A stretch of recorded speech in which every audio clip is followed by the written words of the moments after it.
que tocará. Adelante. Gracias.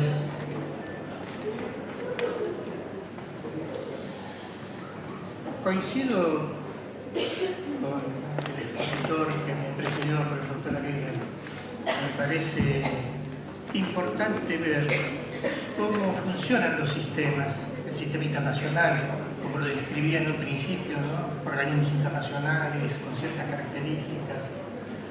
Esto muestra que existe cierta racionalidad, cierta lógica en todo lo que ocurre. No es algo que tenga que ver con el azar. Y bueno, ¿cómo desarmar esto? ¿Cómo recomponer todo esto? Yo tengo una serie de temas que me gustaría tratar con ustedes en este corto plazo. Y lo primero es lo que yo denomino las cuestiones previas. Las cuestiones previas es cómo pensar sobre la realidad, cómo funciona la realidad. Para mí, todo lo que ha ocurrido en la historia de la humanidad, o lo que ocurre en la actualidad, en el marco internacional o en el marco estatal, no es resultado del azar. Hay una lógica intrínseca en esto. Algo hace que las cosas funcionen de esta manera y no de otra manera. Y hay causas que tienen que ver con lo esencial y causas que tienen que ver con lo accidental.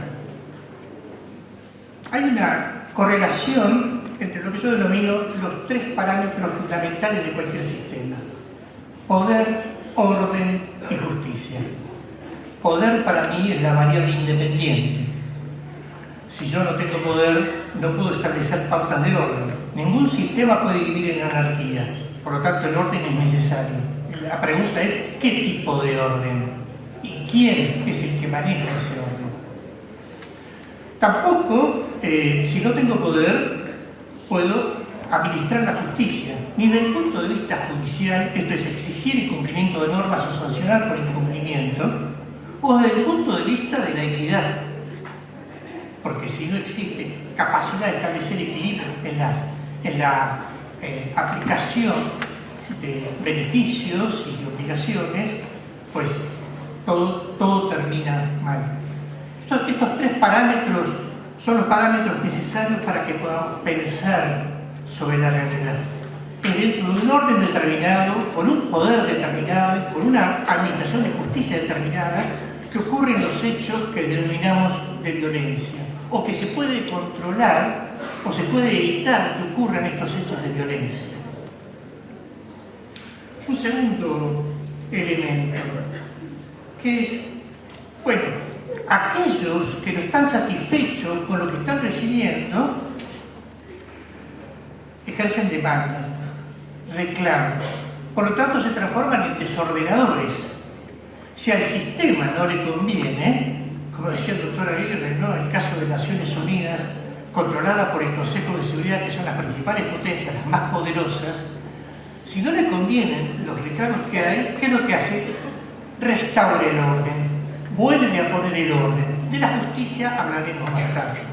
De eso, fíjense, léanse la Carta de Naciones Unidas, especialmente el capítulo 7 de la Carta de Naciones Unidas, y van a ver que habla del establecimiento, del mantenimiento o del restablecimiento del orden. No dice nada de justicia.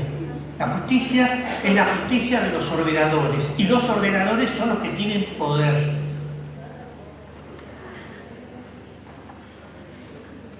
El funcionamiento de un sistema tiene que ver con la dirección que le dan los polos dominantes.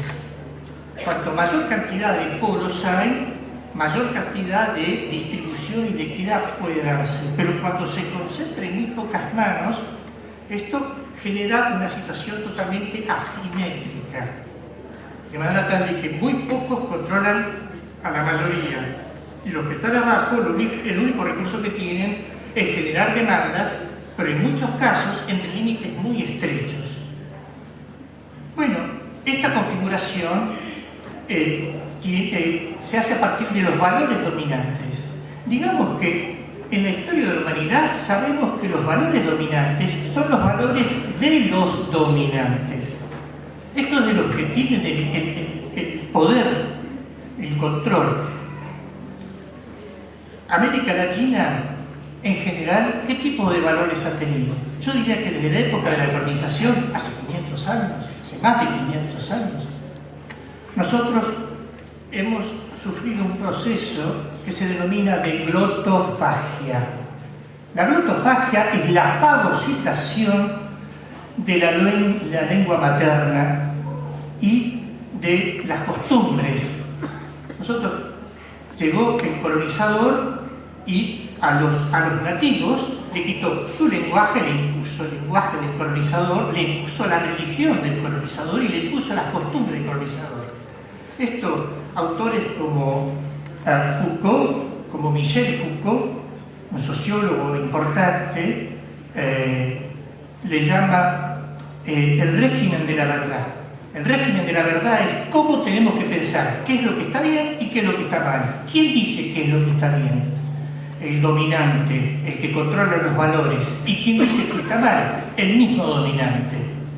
Entonces, en realidad nosotros nos manejamos con ese tipo de régimen de verdad, porque no pensamos como nosotros, no pensamos como nuestra identidad. Tenemos la identidad del que nos impuso la forma de pensar, el que nos impuso el lenguaje, el que nos impuso las pautas culturales. Bien, hasta acá, por razones de tiempo, las cuestiones previas las termino, concluyo. El segundo punto, malestar en la cultura. ¿Qué es el malestar en la cultura? Sigmund Freud, en 1929, escribió un artículo de unas 35 páginas que lo publicó en 1930 en la revista de psicología de la época. La pregunta que se hacía a Sigmund Freud es, entre otros temas que son más de interés para los psicólogos, yo voy a tratar solamente la parte que nos interesa a nosotros desde el punto de vista politológico, es ¿cómo se forma el primer estado? Dice, bueno, un conjunto de hombres se reúnen entre sí, estos hombres lo que hacen es delegar su libertad y abstenerse de sus instintos en aras de que el grupo les va a dar las ventajas que ellos están buscando. Por supuesto, eso tiene que ser de una manera equilibrada y ninguna de las partes tiene que obtener más beneficios que la otra. Cuando este equilibrio se rompe, dice Freud, entonces se genera un malestar. Para él la cultura es todo lo que producen, más las instituciones que crean para que esto funcione. Cuando estas instituciones no están funcionando adecuadamente, se genera este tipo de malestar. Entonces, la pregunta que deja Freud, que yo me hago y que creo que todos nos podemos hacer, es ¿qué pasa cuando el pacto social se rompe? ¿Volvemos al estado primitivo? Quiero decir, ¿retomamos la libertad? ¿Retomamos los instintos? En alguna medida estamos asistiendo en este momento a un crecimiento del malestar en la cultura, la cantidad de levantamientos sociales que hay. No sé, los indignados en España, todos los grupos que surgieron en el Magreb, en el norte de África, lo que pasa en Egipto, los ocupas en Nueva York, la cantidad de grupos en América Latina, etcétera, etcétera. Bien. Tercer punto, Tucídides y la justicia.